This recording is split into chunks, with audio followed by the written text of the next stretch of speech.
ഒരു പുതിയ ക്ലാസ്സിലേക്ക് എല്ലാ പ്രിയ ഉദ്യോഗാർത്ഥികൾക്കും സ്വാഗതം. നമ്മൾ ഇന്ന് എടുക്കുന്ന area cooperatives and other forms of business organisation ആണ്. ഇതാണ് cooperatives and other forms of business organisation. Cooperatives and other forms of business organisation എന്ന് പറയുന്ന ആ ഒരു ടോപ്പിക്കാണ് നമ്മൾ ഇന്ന് എടുക്കുന്നത്. അപ്പൊ ഈ ഒരു ടോപ്പിക്കിന്റെ പ്രത്യേകതയുണ്ട്. നമ്മൾ കോപ്പറേഷനുമായിട്ട് ബന്ധപ്പെട്ട് നമ്മൾ സ്റ്റാർട്ടിങ് മുതൽ ഒന്ന് cooperation and other economic system നമ്മൾ പഠിച്ചു. അതിനകത്ത് കോപ്പറേഷൻ, ക്യാപിറ്റലിസം, സോഷ്യലിസം, കമ്മ്യൂണിസം, ആ ഒരു ഏരിയ നമ്മൾ കവർ ചെയ്തു. അതിനുശേഷം വരുന്ന ഏരിയയാണ് ഇത് cooperatives and other business organisation. Business organisation എന്ന് പറയുമ്പോൾ നമ്മൾ ഏതൊക്കെ വരും? ഇതിനകത്ത് സോൾ പ്രൊപ്പറേറ്റർഷിപ്പ് വരും, പാർട്ട്ണർഷിപ്പ് വരും, ജോയിന്റ് സ്റ്റോക്ക് കമ്പനീസ് വരും. ഈ ഒരു മൂന്ന് ഏരിയയാണ് പ്രധാനമായിട്ടും cooperatives and other business organisation എന്ന് പറയുന്ന ആ ഒരു ടോപ്പിക്കിൽ നമ്മൾ കവർ ചെയ്യുന്നത്. ഏതാണ്? Cooperatives and other forms of business organisation cover ചെയ്യുന്നത് ഏതൊക്കെയാണ്? ഒന്ന് സോൾ പ്രൊപ്പറേറ്റർഷിപ്പ്, രണ്ട് പാർട്ട്ണർഷിപ്പ്, മൂന്ന് ജോയിന്റ് സ്റ്റോക്ക് കമ്പനി. ഓക്കെ, അപ്പൊ ആ ഒരു ടോപ്പിക്കാണ് നമ്മൾ ഇതിനകത്ത് എടുക്കുന്നത്. നമ്മൾ സ്റ്റാർട്ട് ചെയ്യുന്നത് ഇത് വെച്ചിട്ടാണ്. Corporation is one of the economic miracles of the last century. അങ്ങനെ പറയുന്നത് എന്താണ്? Corporation is one of the economic miracles. സാമ്പത്തിക അത്ഭുതം എന്നാണ് വിളിക്കുന്നത്. സാമ്പത്തിക മേഖലയിൽ ഉണ്ടായ ഒരു അത്ഭുതം, എക്കണോമിക് മിറാക്കിൾ ആയിട്ടാണ് ഇതിനെ വിശേഷിപ്പിക്കുന്നത് കോപ്പറേഷൻ. അപ്പൊ ചിലപ്പോൾ ചോദിക്കാം, dash is one of the economic miracles of the last century.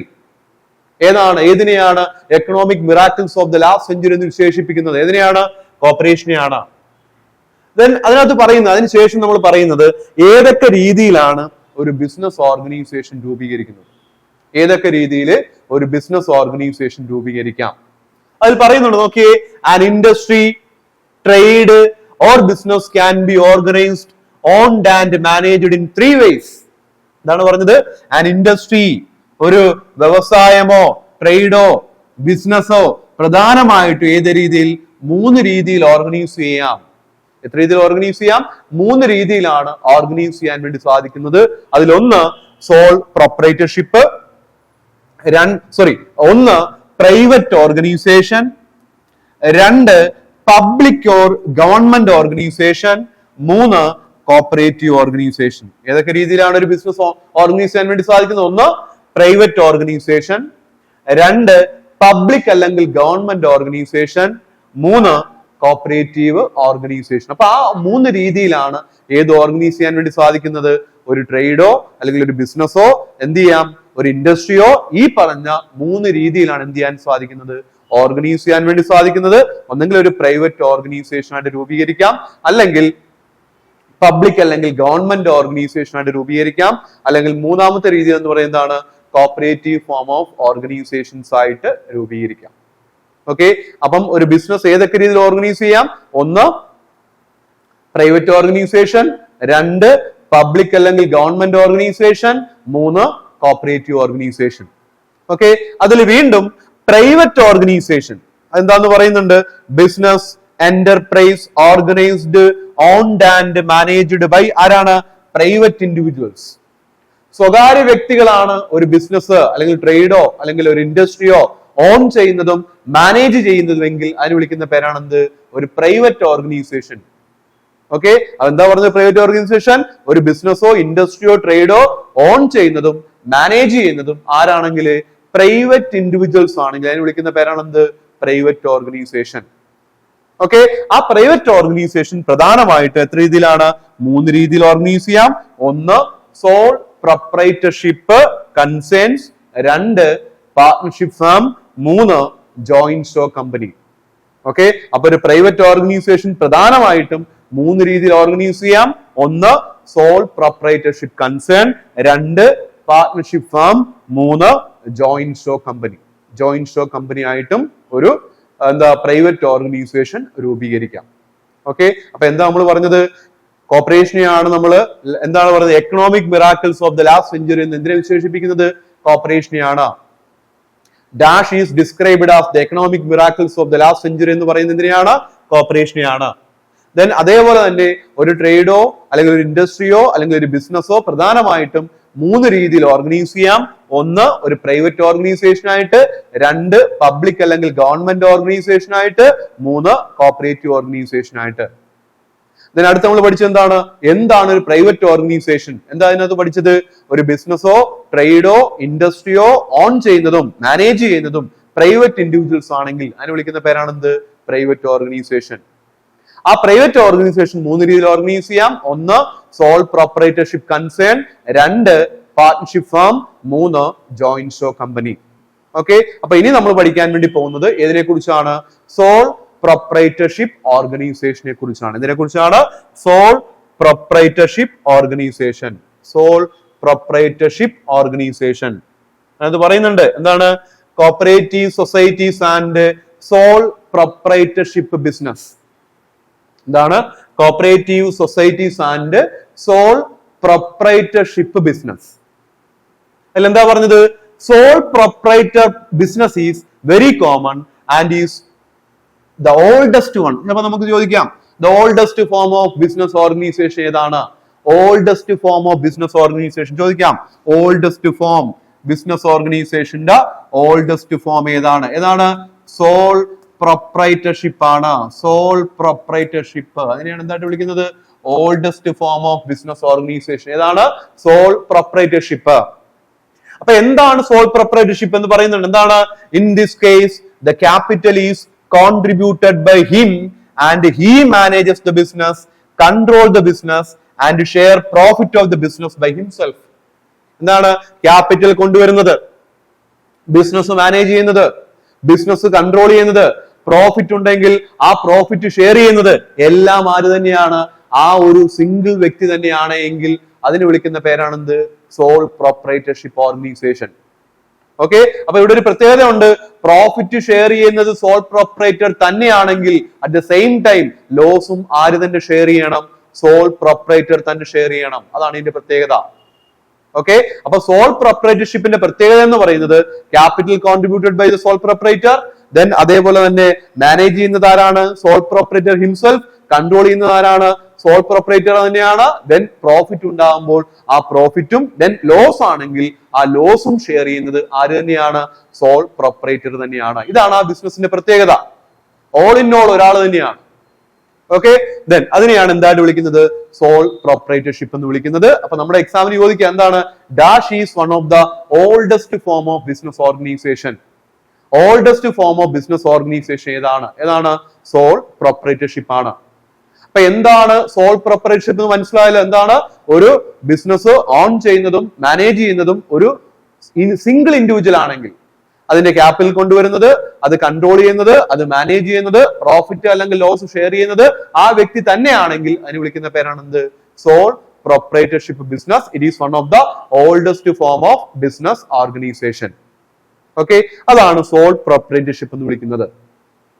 ഇനി നമ്മൾ പഠിക്കുന്നത് what is the difference between a sole trader and cooperative business. ഒരു സോൾ ട്രേഡർ നടത്തുന്ന ബിസിനസ്സും അതേപോലെ തന്നെ ഒരു കോപ്പറേറ്റീവ് ബിസിനസ്, കോപ്പറേറ്റീവ് ഓർഗനൈസേഷൻ നടത്തുന്ന ബിസിനസ്സും രണ്ടും എന്തെങ്കിലും വ്യത്യാസമുണ്ട്? രണ്ടും ഒന്ന് തന്നെയാണോ? നമ്മൾ നോക്കുന്നത് ഇവിടെയാണ്. What is the difference between a sole trader business and cooperative business? എന്താണ് നമ്മളുടെ വ്യത്യാസം? ഓക്കെ, ആ വ്യത്യാസം അറിഞ്ഞു വെച്ചേക്കണം. വളരെ ഇമ്പോർട്ടന്റ് ആണ് ഈ വ്യത്യാസം. ഒന്ന് എന്താണ്?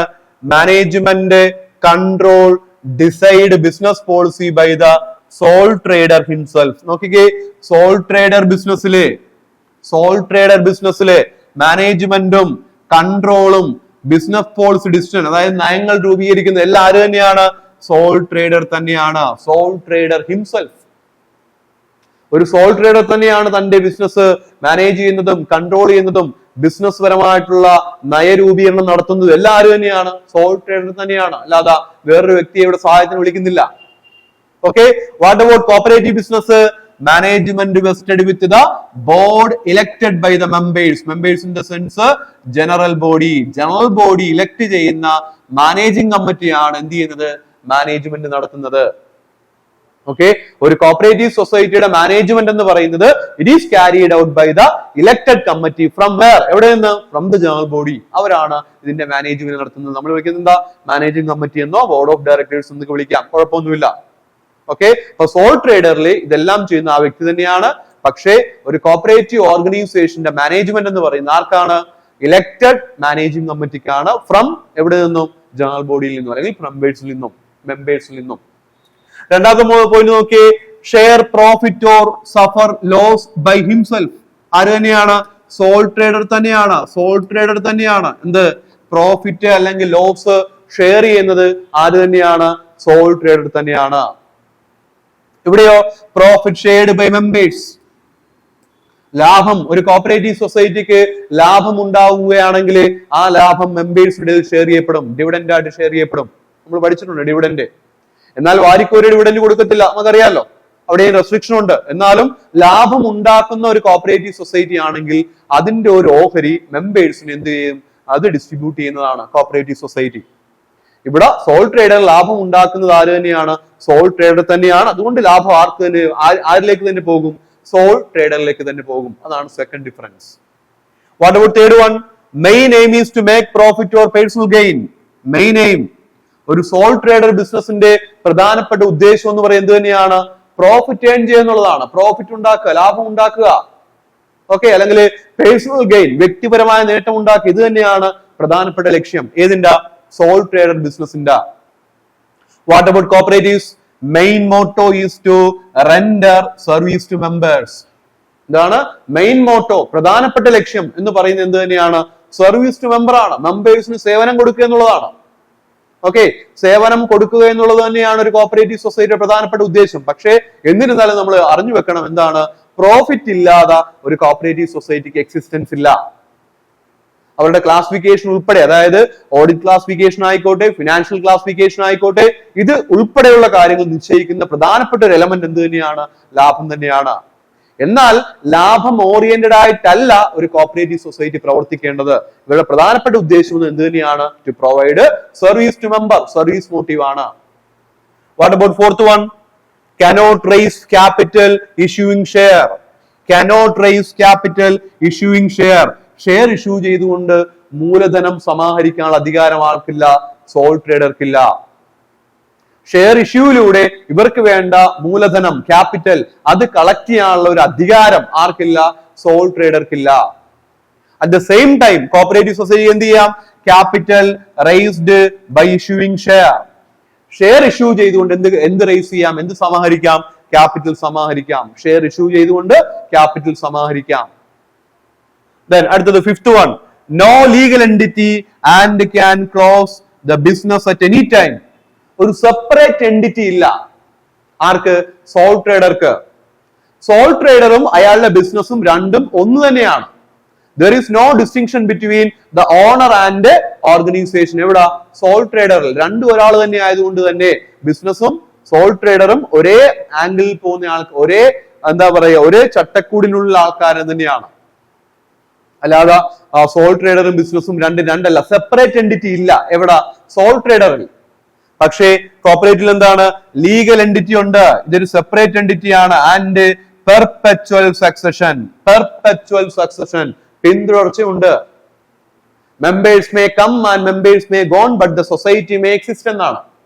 പുതിയ മെമ്പർമാർ വരും, പഴയവര് പോകും. ആരൊക്കെ വന്നാലും ആരൊക്കെ പോയാലും കോപ്പറേറ്റീവ് സൊസൈറ്റി അവിടെ തന്നെ ഉണ്ടാകും. ആ ഫീച്ചറിനെ വിളിക്കുന്ന പേരാണ് എന്ത്? പെർപെച്വൽ സക്സഷൻ, പിന്തുടർച്ച. ഇവിടെ ആ പിന്തുടർച്ചയില്ല.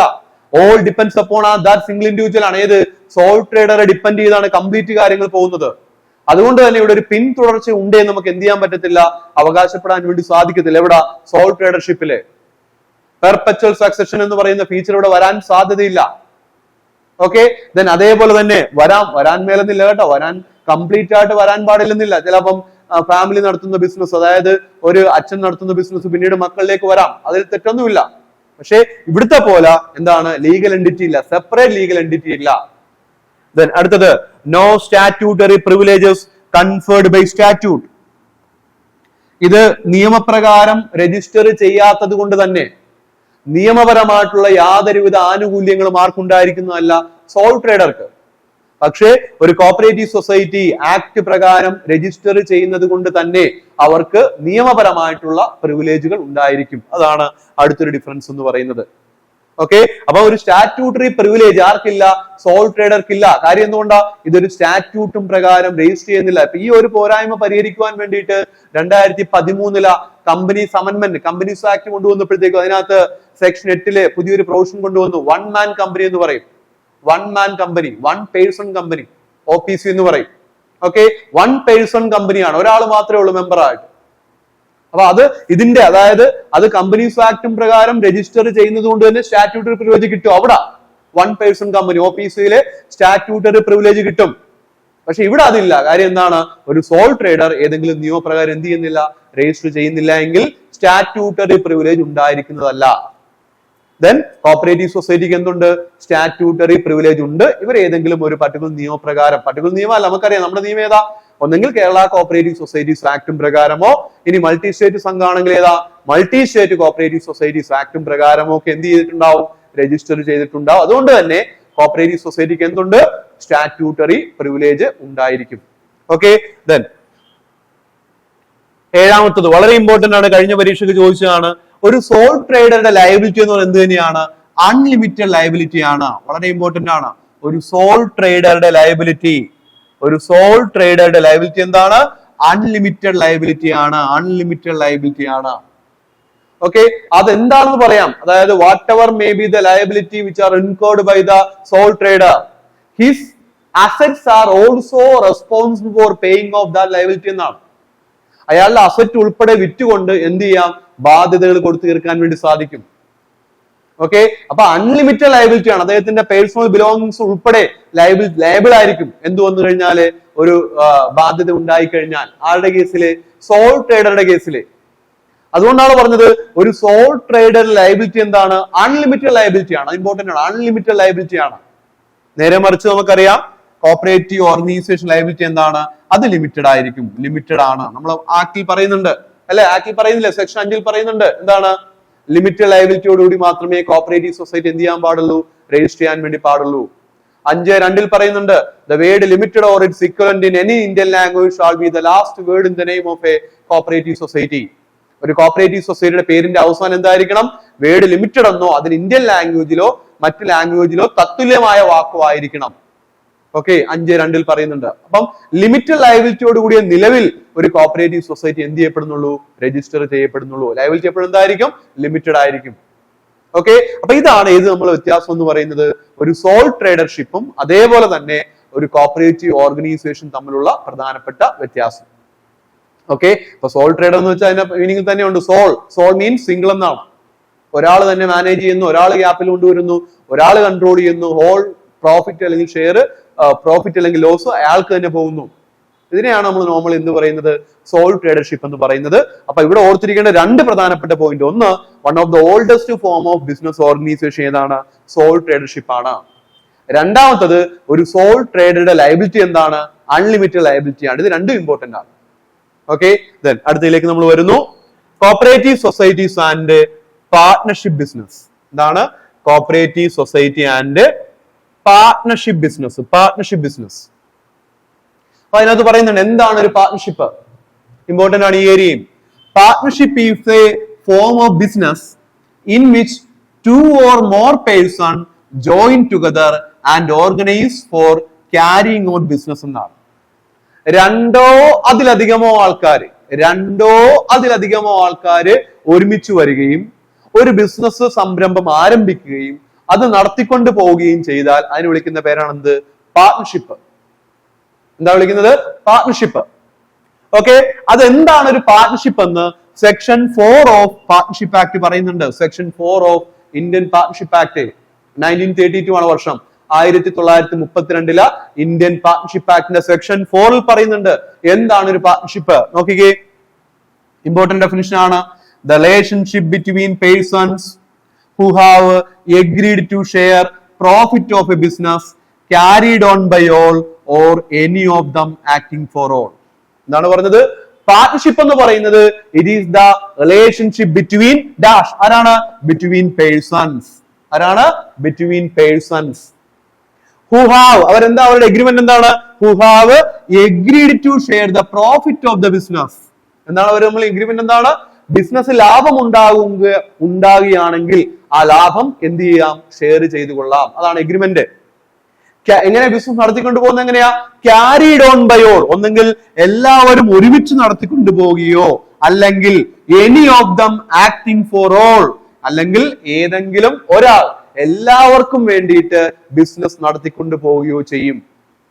ഓക്കെ, അപ്പൊ എന്താണ് പറഞ്ഞത്? പാർട്ട്ണർഷിപ്പ് എന്ന് പറയുന്നത് it is the relationship between ആരാണ്? Persons who have agreed to share the profit of the business carried on by all അല്ലെങ്കിൽ any of them acting for all. ഇതിനെയാണ് എന്തായിട്ട് വിളിക്കുന്നത്? പാർട്ട്ണർഷിപ്പ് എന്ന് വിളിക്കുന്നത്. ഓക്കെ, ഈ പാർട്ട്നേഴ്സിനെ, ഈ പാർട്ട്ണർഷിപ്പിനെ കളക്റ്റീവ് ആയിട്ട് നമ്മൾ വിളിക്കുന്ന പേരെന്താണ്? ഒരു ഫേം എന്നാണ്. Firm, collectively known as firm എന്നാണ്. കളക്റ്റീവ് ആയിട്ട് നമ്മൾ വിളിക്കുന്ന പേരെന്താണ്? ഫേം എന്നാണ്. Then നമ്മുടെ എക്സാമിന് ചോദിച്ചിട്ടുണ്ട് partnership is an association of ആർഡിയ, അസോസിയേഷൻ ഓഫ് പേഴ്സൺ ആണ്. പേഴ്സൺസ്, അസോസിയേഷൻ ഓഫ് പേഴ്സൺസ് ആണ് ഏത്? പാർട്ട്ണർഷിപ്പ്. ഇതാണ് ഈ ഒരു ഏരിയയിൽ നിന്ന് ചോദിച്ചിരിക്കുന്ന ക്വസ്റ്റ്യൻ. പാർട്ട്ണർഷിപ്പ് ആക്ട് ചെയ്ത വർഷമാണ് 1932 ആണ്. അപ്പൊ എന്താ partnership? Partnership is the relationship between persons who have agreed to share the profit of the business. അവിടെ ഒരു കാര്യം അണ്ടർസ്റ്റുഡ് ആണ്, പ്രോഫിറ്റ് ഷെയർ ചെയ്യാനുള്ള എഗ്രിമെന്റ് ഉണ്ടെങ്കിൽ ലോസ് ഷെയർ ചെയ്യാനുള്ള എഗ്രിമെന്റ് അവിടെ അണ്ടർസ്റ്റുഡ് ആണ്. എങ്ങനെയാ ബിസിനസ് നടത്തുന്നത്? ക്യാരിഡ് ഓൺ ബൈ ഓൾ, എല്ലാവരും നടത്തിക്കൊണ്ടു പോവുക, അല്ലെങ്കിൽ എനി ഓഫ് ദം, അവർക്കിടയിൽ ഒരാള് എല്ലാവർക്കും വേണ്ടിയിട്ട് ബിസിനസ് നടത്തിക്കൊണ്ടു ചെയ്യുക. അതിനെ വിളിക്കുന്ന പേരാണ് എന്ത്? പാർട്ട്ണർഷിപ്പ്. ഈ പാർട്ട്നേഴ്സിനിടയിലുള്ള എഗ്രിമെന്റ് വിളിക്കുന്ന പേര് പാർട്ട്ണർഷിപ്പ് ഡീഡ് എന്നാണ്. എന്താണ് വിളിക്കുന്നത്? പാർട്ട്നേഴ്സിനിടയിലുള്ള എഗ്രിമെന്റ് വിളിക്കുന്ന പേരെന്താണ്? Partnership deed. അപ്പൊ എന്താ partnership deed? It is the agreement among partners. Agreement ഏതാണ്? Partnership deed. Partnership deed, partnership ഡീഡിനെയാണ് പാർട്ട്നേഴ്സിനിടയിലുള്ള എഗ്രിമെന്റ് ആയിട്ട് വിശേഷിപ്പിക്കുന്നത്. Partnership deed. പാർട്ട്ണർഷിപ്പ് ഗവേൺ ചെയ്യുന്ന ഇമ്പോർട്ടന്റ് ഡോക്യുമെന്റ് ഏത് തന്നെയാണ്? പാർട്ട്ണർഷിപ്പ് ഡീഡ് തന്നെയാണ്. ഓക്കെ, ഒരു പാർട്ട്ണർഷിപ്പിലെ എല്ലാ വ്യവസ്ഥകളും നിയന്ത്രിക്കുന്ന ഏത് തന്നെയാണ്? പാർട്ട്ണർഷിപ്പ് ഡീഡാണ്. ഓക്കെ, ദെൻ അടുത്തത് ഇനി നമ്മൾ നോക്കുന്നത് what is the difference between cooperative societies and partnership firm. ഒരു കോപ്പറേറ്റീവ് സൊസൈറ്റിയും പാർട്ട്ണർഷിപ്പ് ഫേമും തമ്മിലുള്ള പ്രധാനപ്പെട്ട വ്യത്യാസം എന്താണ്? രണ്ടും ഒന്ന് തന്നെയാണ്. എന്തെങ്കിലും വ്യത്യാസം ഉണ്ടോ? അറിയണ്ടേ? പാർട്ട്ണർഷിപ്പ് ഫേമും ഒരു എന്താ പറയുക കോപ്പറേറ്റീവ് സൊസൈറ്റിയും തമ്മിലുള്ള പ്രധാനപ്പെട്ട ഡിഫറൻസ് നമ്മൾ നേരത്തെ സോൾ ട്രേഡർ പഠിച്ച പോലെ ഇവിടെ നമ്മൾ പഠിക്കുന്ന ഏതാണ്? ഇവർക്കിടയിലുള്ള പ്രധാനപ്പെട്ട വ്യത്യാസം എന്താണ്? നോക്കിക്കേ. ഒന്ന്, മെമ്പർഷിപ്പ്. മെമ്പർഷിപ്പ് നമുക്കറിയാം, മിനിമം 2 പേരാണ് ഒരു പാർട്ട്ണർഷിപ്പ് ബിസിനസ് ആരംഭിക്കാൻ വേണ്ടി ആവശ്യമായിട്ടുള്ളത്. മിനിമം എത്ര പേര് വേണം? 2 പേര് വേണം. മിനിമം 2 പേരുണ്ടെങ്കിൽ ഒരു പാർട്ട്ണർഷിപ്പ് ബിസിനസ് ആരംഭിക്കാം. മാക്സിമത്തിന്റെ കേസ് നമ്മൾ പഠിക്കും. മാക്സിമം പറയുന്നത് ഇപ്പൊ നിലവില് 50 പേരാണ് പറയുന്നത് പാർട്ട്ണർഷിപ്പിൽ. അത് പാർട്ട്ണർഷിപ്പ് ആക്ടില് മാക്സിമം നമ്പർ ഓഫ് പാർട്ട്നേഴ്സിനെ കുറിച്ച് പറയുന്നില്ല. 2013 കമ്പനീസ് ആക്ടിലാണ് മാക്സിമം നമ്പർ ഓഫ് പാർട്ട്നേഴ്സിനെ കുറിച്ച് പറയുന്നത്. നമ്മൾ അതിപ്പോ പഠിക്കും. അത് അപ്പൊ എത്ര പേര് വരെ ആവാം? മാക്സിമം 50 പേര് വരെ ആവാം. 50 പേര് വരെ ആവാം. ആക്ടിൽ പറഞ്ഞിരുന്നത് 100 പേരെന്നാ. 100 പേരാണ്. അതിനുശേഷം 2014 മിസ്ലേനിയസ് റൂൾ തയ്യാറാക്കിയപ്പോ ആ റൂളിലാണ് സെൻട്രൽ ഗവൺമെന്റ് എത്രയായിട്ട് നിജപ്പെടുത്തിയത്? 50 പേരായിട്ട് നിജപ്പെടുത്തി. 50 പേരായിട്ട് നിജപ്പെടുത്തി. പാർട്ട്ണർഷിപ്പിലെ പരമാവധി എത്ര പേരാണ്? 50 പേരാവാ. 50 പേരെ പാടുള്ളൂ എന്നൊരു റൂള് 2014 തയ്യാറാക്കിയിട്ടുണ്ട്. ഓക്കെ, അപ്പൊ ഓർത്തു വെച്ചാൽ മിനിമം എത്ര പേര് മതി? 2 പേരുണ്ടെങ്കിൽ ഒരു പാർട്ട്ണർഷിപ്പ് ഫേം ആരംഭിക്കാം. അടുത്തത് കോപ്പറേറ്റീവ് നമുക്കറിയാം എന്താണ്? 25 പേര്. എന്താണ് 25 എന്നല്ല നമ്മൾ പഠിക്കുന്നത് എങ്ങനെയാ? Not less than 25 members from different family. In case of industrial cooperative society other than coir and handloom എത്ര പേര് മതി? 10 പേര് മതി. നമ്മൾ പഠിക്കുന്നതാണ്. ഓക്കെ, അപ്പൊ കോപ്പറേറ്റീവ് സൊസൈറ്റി എത്ര പേര് വേണം? 25 പേര് വേണം. അതാണ് first difference. Okay, then registration. നമ്മൾ മെമ്പർഷിപ്പ് പേപ്പർ എടുത്തത് രണ്ടാമത്തെ ഏതാണ്? രജിസ്ട്രേഷൻ. അതിൽ പറയുന്നുണ്ട് ആസ് പെർ പാർട്ട്ണർഷിപ്പ് ആക്ട് 1932 പാർട്ട്ണർഷിപ്പിന്റെ രജിസ്ട്രേഷൻ എന്താണ്? ഓപ്ഷണൽ ആണ്. ഓപ്ഷണൽ ആണ്. വേണമെങ്കിൽ ചെയ്യാം, ഇല്ലെങ്കിൽ ചെയ്യണ്ട. ഓപ്ഷണൽ ആണ്. പക്ഷേ as per cooperative societies act 1969 ഇതെന്താണ്? കമ്പൽസറി ആണ്. നിർബന്ധമായിട്ടും ഒരു cooperative society Kerala cooperative societies ആക്ടും പ്രകാരം എന്ത് ചെയ്യണം? രജിസ്റ്റർ ചെയ്യണം. അത് കമ്പൽസറി ആണ്. ഓക്കെ, ദെൻ അടുത്തത് ക്യാപിറ്റൽ. ക്യാപിറ്റൽ പറയുന്നുണ്ട് raise funds from among partners. മൂലധനം എവിടുന്നാണ് സമാഹരിക്കുന്നത്? പാർട്ട്നേഴ്സിൽ നിന്നാണ് സമാഹരിക്കുന്നത്. പാർട്ട്നേഴ്സിനിടയിൽ നിന്നാണ് സമാഹരിക്കുന്നത്. ഇവിടെയോ funds from members and non members, മെമ്പേഴ്സിൽ നിന്നും നോൺ മെമ്പേഴ്സിൽ നിന്നും സമാഹരിക്കും. എവിടെ? കോപ്പറേറ്റീവ് സൊസൈറ്റിയില്. പാർട്ട്ണർഷിപ്പ് ഫേമിൽ ആരാ ഫണ്ട് കൊണ്ടുവരുന്നത്? പാർട്ട്നേഴ്സ് ആണ്. ഓക്കെ, ദെൻ അടുത്തത് എക്സിസ്റ്റൻസ്. സെപ്പറേറ്റ് എക്സിസ്റ്റൻസ് തന്നെയാണ്. ഓക്കെ, ദെൻ ഇവിടെ നമ്മൾ പഠിക്കുന്നത് എന്താ? ഇൻഡിപെൻഡന്റ് എക്സിസ്റ്റൻസ് ഇവിടെയും ഉണ്ട്. മെമ്പേഴ്സും സൊസൈറ്റിയും ഡിഫറെന്റ് ആണ്. മെമ്പേഴ്സും സൊസൈറ്റിയും ഡിഫറെന്റ് ആണ്. അതാണ് ഏത്? Separate legal entity. Separate legal entity. ഇവിടെയും അതുപോലെ തന്നെയാണ്. സെപ്പറേറ്റ് എക്സിസ്റ്റൻസ് തന്നെയാണ് ഇതിനുള്ളത്, പാർട്ട്ണർഷിപ്പിനുള്ളത്. ഓക്കെ, ദെൻ അടുത്തത് കണ്ടിന്യൂറ്റി. ഇതിന്റെ തുടർച്ച എങ്ങനെയാണ്? അല്ലെങ്കിൽ പെർപെച്വൽ സക്സഷൻ നമ്മൾ വിളിക്കും കേട്ടോ. കണ്ടിന്യൂറ്റി എന്താണ്? Dissolved under certain situations like ഏതാണ്? ഡെത്ത്, ഇൻസോൾവൻസി എക്സെട്ര ഓഫ് ആഡിയ പാർട്ട്നേഴ്സ്. ഓക്കെ, എന്താ പറഞ്ഞത്? ചില പ്രത്യേക സാഹചര്യത്തില്, അതായത് പാർട്ട്നേഴ്സ് മരിച്ചു പോവുകയാണെങ്കിലോ അല്ലെങ്കിൽ അവര് ഇൻസോൾവന്റ് ആകുകയോ ഒക്കെ ചെയ്താൽ പാർട്ട്ണർഷിപ്പ് എന്ത് ചെയ്യും? ഡിസോൾവ് ചെയ്യും. കോപ്പറേറ്റീവ് സൊസൈറ്റി അങ്ങനെയാണോ? ഒരു മെമ്പർ മരിച്ചുപോയി എന്ന് കരുതി സൊസൈറ്റി അവസാനിക്കോ? ഇല്ല. ഒരു മെമ്പർ ഇൻസോൾവന്റ് ആണെന്ന് കരുതി സൊസൈറ്റി അവസാനിക്കോ? ഇല്ല. അവിടെ എന്തുണ്ട്? എന്താണ്? എൻജോയ്സ് കണ്ടിന്യൂറ്റി അല്ലെങ്കിൽ പെർപെച്വൽ സക്സഷൻ ഉണ്ടായിരിക്കും. എവിടെയാണ്? ഒരു പാർട്ട്ണർഷിപ്പ് ഫാമില്, പാർട്ട്ണർഷിപ്പ് അല്ല, ഒരു കോപ്പറേറ്റീവ് സൊസൈറ്റിയില്. ഇവിടെ അങ്ങനെയല്ല. പാർട്ട്ണർ മരിച്ചു പോയാലോ ഒരു ഇൻസോൾവന്റ് ആകുകയോ ചെയ്താൽ അതിന്റെ കണ്ടിന്യൂറ്റി അത് ബാധിക്കും. Partnership family. ഓക്കെ, ദെൻ അടുത്തത് മാനേജ്മെന്റ്. ആരാണ്? ഞാൻ പറഞ്ഞു എന്താണ്? ക്യാരിഡ് ഓൺ ബൈ ഓൾ അല്ലെങ്കിൽ പാർട്ട്നേഴ്സ് ആയിരിക്കും. Or any of them acting for all, അതാരായിരിക്കും? പാർട്ട്ണർ ആയിരിക്കും. ആരാണ് മാനേജ്മെന്റ് എന്ന് പറയുന്നത്? ഒന്നെങ്കിൽ പാർട്ട്നേഴ്സ് ആയിരിക്കും അല്ലെങ്കിൽ പാർട്ട്ണർ ആയിരിക്കും. അതാണ് ഡെഫിനിഷൻ തന്നെയുണ്ട്. ക്യാരിഡ് ഓൺ ബൈ ഓൾ, അതാണ് partners. Or any of them acting for all, അത് ആരാണ്? പാർട്ട്ണർ ആണ്. ദെൻ അടുത്തത് ആരാണ്? നമുക്കറിയാം, കമ്മിറ്റി അല്ലെങ്കിൽ ബോർഡ് ഓഫ് മാനേജ്മെന്റ് ആണ് കോപ്പറേറ്റീവ് സൊസൈറ്റിയുടെ മാനേജ്മെന്റ്. ബോർഡ് ഓഫ് ഡയറക്ടേഴ്സ് അല്ലെങ്കിൽ മാനേജിംഗ് കമ്മിറ്റി ആണ്. ദെൻ അടുത്തത് ഏഴാമത്തത് പ്രോഫിറ്റ്. പ്രോഫിറ്റ് എന്താ ചെയ്യുന്നത്? പ്രോഫിറ്റ് ഷെയർഡ് അമംഗ് ആർക്കാ? പാർട്ട്നേഴ്സിനിടയിൽ ഷെയർ ചെയ്യപ്പെടും. പ്രോഫിറ്റ് എന്ന് വെച്ചാൽ എന്താണ്?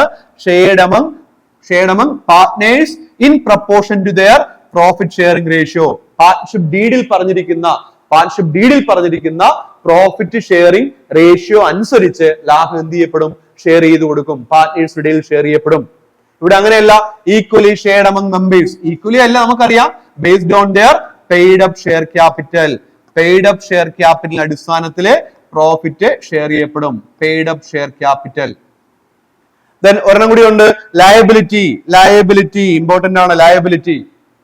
ഒരു പാർട്ട്ണർഷിപ്പ് ഫേമിന്റെ ലയബിലിറ്റി എന്ത് തന്നെയാണ്? അൺലിമിറ്റഡ് ലയബിലിറ്റി തന്നെയാണ്. സോൾ ട്രേഡർ പോലെ തന്നെ അൺലിമിറ്റഡ് ലയബിലിറ്റി തന്നെയാണ്. കോപ്പറേറ്റീവ് സൊസൈറ്റിയിൽ എന്ത് ലയബിലിറ്റി ആണ്? ലിമിറ്റഡ് ലയബിലിറ്റി ആണ്. അപ്പൊ നിലവിൽ ഇപ്പോൾ പുതിയ നിയമപ്രകാരം അൺലിമിറ്റഡ് ലയബിലിറ്റിക്ക് പകരം ഇപ്പോൾ LLP എന്ന് പറയുന്നത് ലിമിറ്റഡ് ലയബിലിറ്റി പാർട്ട്ണർഷിപ്പായിട്ട് രൂപീകരിക്കാനുള്ള പ്രൊവിഷൻ പുതിയ ആക്ടിനകത്തുണ്ട്. LLP എന്ന് പറയും, ലിമിറ്റഡ് ലയബിലിറ്റി പാർട്ട്ണർഷിപ്പ്. പക്ഷേ നമ്മൾ 1932 ആക്ടും പ്രകാരമാണ് പാർട്ട്ണർഷിപ്പ് ഫേം രജിസ്റ്റർ ചെയ്തിട്ടുള്ളതെങ്കിൽ അത് ഓപ്ഷണൽ ആണ്. അങ്ങനെ ചെയ്തിട്ടുണ്ടെങ്കിൽ പാർട്ട്നേഴ്സിന്റെ ലയബിലിറ്റി എപ്പോഴും എന്ത് തന്നെയാണ്? അൺലിമിറ്റഡ് തന്നെയാണ്. സോൾ ട്രേഡർഷിപ്പിലെ പോലെ തന്നെ പാർട്ട്നേഴ്സ് ലയബിലിറ്റി എന്താണ്? അൺലിമിറ്റഡ് ലയബിലിറ്റി ആയിരിക്കും. Okay, so these are the difference between ഏതാണ്? ഒരു കോപ്പറേറ്റീവ് ഓർഗനൈസേഷനും അതേപോലെ തന്നെ ഒരു പാർട്ട്ണർഷിപ്പ് ഫേമും തമ്മിലുള്ള പ്രധാനപ്പെട്ട വ്യത്യാസം ഇതാണ്. ഓക്കെ, അപ്പൊ നമ്മൾ ഇനി പറയുന്നത്, നമ്മൾ നേരത്തെ പറഞ്ഞൊരു മാക്സിമം നമ്പർ ഓഫ് പാർട്ട്നേഴ്സ്, ഒരു പാർട്ട്ണർഷിപ്പ് ഫേമില് മാക്സിമം നമ്പർ ഓഫ് പാർട്ട്നേഴ്സിന്റെ എണ്ണം. അപ്പൊ അതിനെക്കുറിച്ച് ഒരു വ്യക്തത വരുത്താൻ വേണ്ടിയിട്ടാണ് ഈ ഒരു കാര്യം നമ്മൾ പറയുന്നത്. ഒന്ന്, ഇന്ത്യൻ പാർട്ട്ണർഷിപ്പ് 1932 ഗവേൺസ് പാർട്ട്ണർഷിപ്പ്. അതായത് പാർട്ട്ണർഷിപ്പിനെ കുറിച്ച് പറയുന്നത് ഇന്ത്യൻ പാർട്ട്ണർഷിപ്പ് ആക്ട് 1932 ആണ്. നമ്മൾ സംശയമൊന്നുമില്ല. പക്ഷെ എന്നിരുന്നാലും does not regulate the maximum number of partners in a firm. ഒരു പാർട്ട്ണർഷിപ്പ് ഫേമിൽ പരമാവധി എത്ര പേര് വരെ ഉണ്ടാവണമെന്ന് ഇതിനകത്ത് പറയുന്നില്ല. ഏത് ആക്ടിനകത്ത്? ഇന്ത്യൻ പാർട്ട്ണർഷിപ്പ് ആക്ട് 1932 അതിനെക്കുറിച്ച് പറയുന്നില്ല. ഒരു പരമാവധി ഒരു പാർട്ട്ണർഷിപ്പ് ഫേമിൽ എത്ര പേര് വരെ ഉണ്ടാവണം. ഓക്കെ, അത് പറയുന്നത് എവിടെയാണ്? It is determined by the companies act 2013. Okay, 2013 companies ആക്ടിനകത്താണ് പറയുന്നത് മാക്സിമം നമ്പർ ഓഫ് പാർട്ട്നേഴ്സ് എത്രയാണ്. അതിന്റെ സെക്ഷൻ 464 കേട്ടോ. 464 സെക്ഷൻ 464 പറയുന്നുണ്ട്. മൊത്തം 470 സെക്ഷനാ ഉള്ളത്. അതിൽ 464 സെക്ഷനിൽ പറയുന്നത് number of partners in a partnership firm ആണ്. ആ ഒരു സെക്ഷനകത്ത് പറയുന്നത് ഷാൾ നോട്ട് എക്സീഡ് 100 എന്നാണ്. 100 പേരിൽ കൂടാൻ പാടില്ല എന്നാ പറയുന്നത്. 100 പേര് വരെ ആവാം. അതാണ് അതിനകത്ത് പറയുന്നത്. 464 പറയുന്നത് പാർട്ണർഷിപ്പ് ഫേമിൽ 100 പേര് വരെ ആവാം. 2013 കമ്പനീസ് ആക്ടിൽ പറയുന്നത് അങ്ങനെയാണ്. പക്ഷെ അതിന് വിപരീതമായിട്ട് മറ്റൊരു കാര്യം എന്തുകൊണ്ട് വന്നു? 2014 കമ്പനീസ് മിസ്ലേനിയസ് റൂൾ തയ്യാറാക്കി. കമ്പനീസ് മിസ്ലേനിയസ് റൂൾ ഏത് വർഷമാണ്? 2014. അതിന്റെ റൂൾ 10 സെൻട്രൽ ഗവൺമെന്റ് ആണ് ഈ മാക്സിമം നമ്പർ ഓഫ് മെമ്പേഴ്സിനെ ഫിക്സ് ചെയ്തത്. അതിലെ റൂൾ 10 പ്രകാരം പറയുന്നുണ്ട് the maximum number of partners should not exceed 50. എന്താണ് പറഞ്ഞത്? Maximum number of members should not exceed 50. 50 കൂടാൻ പാടില്ലെന്ന് 2014 റൂളിലൂടെ സെൻട്രൽ ഗവൺമെന്റ് പറയുന്നുണ്ട്. ഒരു പാർട്ണർഷിപ്പ് ഫേമിൽ പരമാവധി എത്ര പേര് വരെ പാടുള്ളൂ? 50 പേര് വരെ പാടുള്ളൂ. കമ്പനീസ് ആക്ടിൽ പറയുന്നത് 464 100 പേര് വരെ ആവാന്ന് പറയുന്നുണ്ട്. പക്ഷെ അതിന് വിപരീതമായിട്ട് 2014 മറ്റൊരു റൂൾ തയ്യാറാക്കുകയും അതിന്റെ അടിസ്ഥാനത്തിൽ നമ്പർ ഓഫ് പാർട്ട്നേഴ്സ് എത്രയായിട്ട് റെസ്ട്രിക്ട് ചെയ്തു? 50 പേരായിട്ട് റെസ്ട്രിക്ട് ചെയ്തു. അപ്പൊ മിനിമം 2 പേര്, മാക്സിമം 50 എന്ന രീതിയിലാണ് ഇപ്പോൾ പാർട്ണർഷിപ്പ് ഫേം. ഓക്കെ, മുമ്പ് അങ്ങനെയല്ല. മിനിമം 2 പേര്, ദെൻ മാക്സിമം പറയുന്നത് നോട്ട് എക്സീഡിങ് 20 എന്നായിരുന്നു. മുമ്പ് 20 കൂടാൻ പാടില്ലെന്നാണ്. ഓക്കെ, അതൊക്കെ മാറി ഇപ്പോൾ മിനിമം 2 പേര്, പരമാവധി 50 പേര് വരെ എവിടെ വരാം? പാർട്ണർഷിപ്പ് ഫേമിൽ വരാം. കമ്പനീസ് ആക്ടും പ്രകാരം 464 സെക്ഷനിൽ എത്രയാ പറയുന്നത്? നമ്പർ ഓഫ് പാർട്ട്നേഴ്സ് എന്ന് പറയുന്നത് 100 പേരാണ്. ഓക്കെ, അപ്പൊ ഇത്രയും കാര്യങ്ങളാണ് ഏതുമായിട്ട് ബന്ധപ്പെട്ട് പറയാനുള്ളത്? പാർട്ണർഷിപ്പ് ഫേമുമായിട്ട് ബന്ധപ്പെട്ട് പറയാനുള്ളത്. ഇനി നമ്മൾ എടുക്കേണ്ട ഏരിയ ഏതാണ്? കോപ്പറേറ്റീവ് സൊസൈറ്റിയും ജോയിന്റ് സ്റ്റോക്ക് കമ്പനി എന്ന് പറയുന്ന ആ ഒരു ഏരിയ ആണ്. ഓക്കെ.